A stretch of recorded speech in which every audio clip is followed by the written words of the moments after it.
Okay, hi everyone, welcome back. And in this update, we are going to check out Dogecoin, and let's start with what is happening on weekly time frame. Because when you zoom in more, you can actually identify a very classic bullish candlestick pattern called a dragonfly. Now, this by itself is indeed an optimistic sign, and the fact that we got this pattern around this very important support area is yet another bullish sign, but you need to pay attention to this important, I would say so far maybe even resistance area, which is from weekly and daily time frame at the same time, and this goes back to way down here. Let's just zoom in more. Let's actually stretch this one a bit more and see how many times did we touch this area. So this acted in here as a support, once more another support,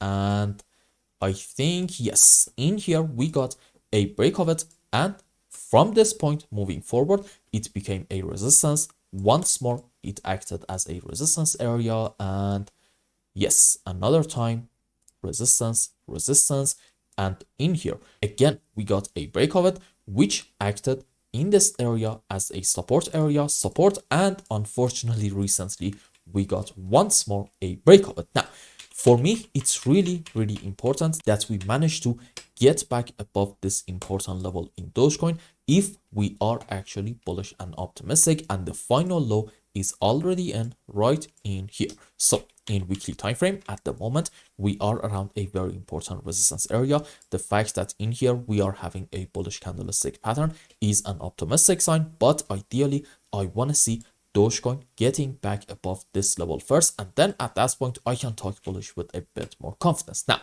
let's go on 15-minute time frame and see what is happening. And if you remember the last time that we talked about Doge, I believe we were right around this area, and I was saying this is a ranging pattern and we need to wait a bit more, and in an ideal scenario, because the move before this ranging pattern was on the upside, we can say hopefully this is going to cause another move up in Doge, which in that case the target for it is going to be somewhere around the 19.5 to 20 cents area, and as you can see we did get a break of it. Now like I said it earlier, I want to see Doge getting back above this important level, and in terms of what is happening in the short term in terms of Elliott Waves, in my opinion this move up can be considered a 1 2 3 4 5 wave, and we can have a move on the downside. However, if we are bullish, we need to see this move being a slow and choppy according to an ideal scenario, and right in here you are going to see me saying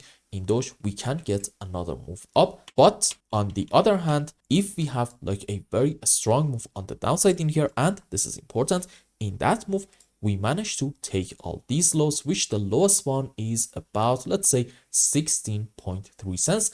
At that point we are going to say, you know what, maybe this move up in Doge was just a simple A, B, C zigzag and not an impulse, and our move down from these areas can continue in order to take the lowest low down here about, let's say 14.5 cents. So ideally we can get a move down, fair enough, but we just want to see a continuation of this uptrend without having a very strong and impulsive structure down in order to take these lows down here about 14.5 cents.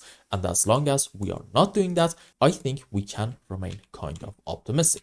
And I hope I explained everything well and you understood what is going on in Dogecoin. And until the next update, I hope you have a wonderful time. Goodbye.